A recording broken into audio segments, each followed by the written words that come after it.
پیارے بچوں، السلام علیکم۔ میں محمد جیلانی شاہ۔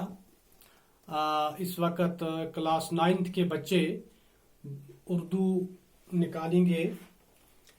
ہم پڑھ رہے تھے کرشن چندر کا ایک لکھا ہوا مضمون ہے آپ کی کتاب میں، مٹی کے صنم، ان کی ایک ناول ہے، اسی ناول سے ایک ماخوذ ہے، لیا گیا مضمون ایک ہے، میں ایک شہر تھا پنچ۔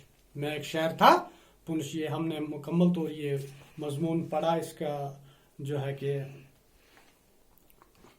اس کی تعریف ہم نے کی، اور آج ہم دیکھیں گے کہ اس کے اندر آخر پر اس کے سوالات ہیں کچھ، ان میں سے دیکھیں گے 1-2 سوال ہم آج کر دیں گے۔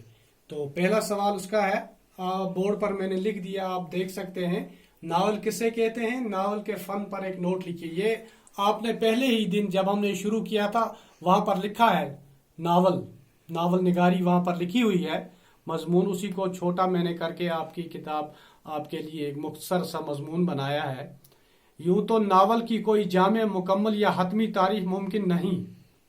جس طرح اردو ادب کے باقی یہ ہیں، کیا کہتے ہیں اس کو، باقی اصناف ہیں اور ان کی بھی مکمل تعریف نہیں ہوئی ہے، اسی طرح ناول بھی ایک ایسی صنف ہے اردو کی جس کی مکمل تعریف، جامع تعریف نہیں ہو سکی۔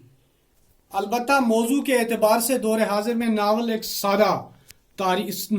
کی ایک سادہ تعریف یہ کی گئی ہے کہ یہ ایک ایسا نثری قصہ ہے جس میں عصری عہد کے پس منظر میں فرد اور سماج کی کشمکش دکھائی گئی ہو، یعنی کہ وقت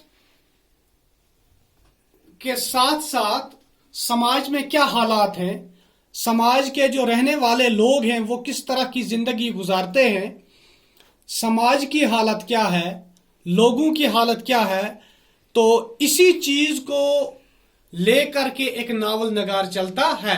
وہ ناول لکھتا جب ہے تو وہ سوچتا ہے کہ اس ناول کا زیادہ تر حصہ جو ہے وہ سماج کی جو ہے کہ میں سماج میں جو کچھ ہو رہا ہے وہی دکھانے کی وہ کوشش کرتا ہے اکثر ناول نگار، کہ سماج میں کیا حالات ہیں، سماج کتنی ترقی کر رہا ہے، سماج میں کون سی برائیاں ہیں۔ کسی وقت کوئی ناول نگار ایسی ناول لکھتا ہے جس میں سماج کی برائیوں کو اجاگر کیا گیا ہو، کوئی ایسی ناول لکھتا ہے جس میں سماج کی اچھائی کو اجاگر کیا گیا ہو، کوئی ناول ایسی ہوتی ہے جس میں کسی خاص مذہب کے بارے میں کچھ کہا گیا ہو، خاص کر جو نسیم حجازی کی ناولیں ہیں۔ تو یہ اسی لیے کہتے ہیں کہ جس میں عصری عہد کے پس منظر میں فرد اور سماج کی کشمکش دکھائی گئی ہو۔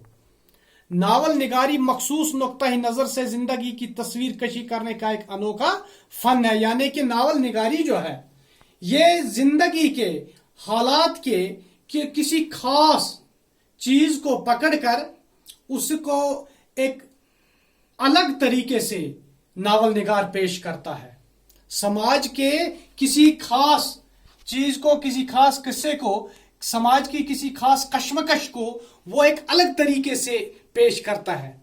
ناول نگار کی جو ہے کہ حقیقت یہ ہوتی ہے، ناول نگار کا فن یہ ہوتا ہے کہ وہ اس کو اس طریقے سے پیش کرتا ہے کہ پڑھنے والا اکتا نہ جائے۔ پڑھنے والا کہتا ہے کہ میں نے ناول کا یہ حصہ ختم کیا، اب میں دوسرا حصہ کب اٹھاؤں گا۔ تو یہ ایک انوکھا فن ہے، حقیقت کو تخلیق کا روپ دے کر یا تخلیق کو حقیقت کا جامہ پہنا کر کچھ اس طرح پیش کرتا ہے کہ قصے کی حیثیت سے اس کے تمام اجزاء میں تال میل اور ہم آہنگی قائم رہے۔ اسی کو ناول کا فن بھی کہتے ہیں۔ فنی اور بنیادی اعتبار سے ناول کے نمایاں اجزائی ترکیبی کون سے ہیں؟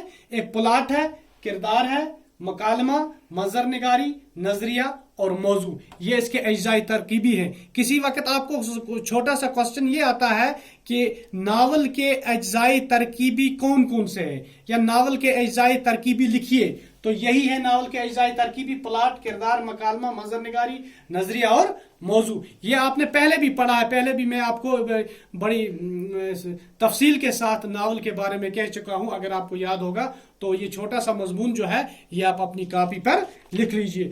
دوسرا سوال ہے،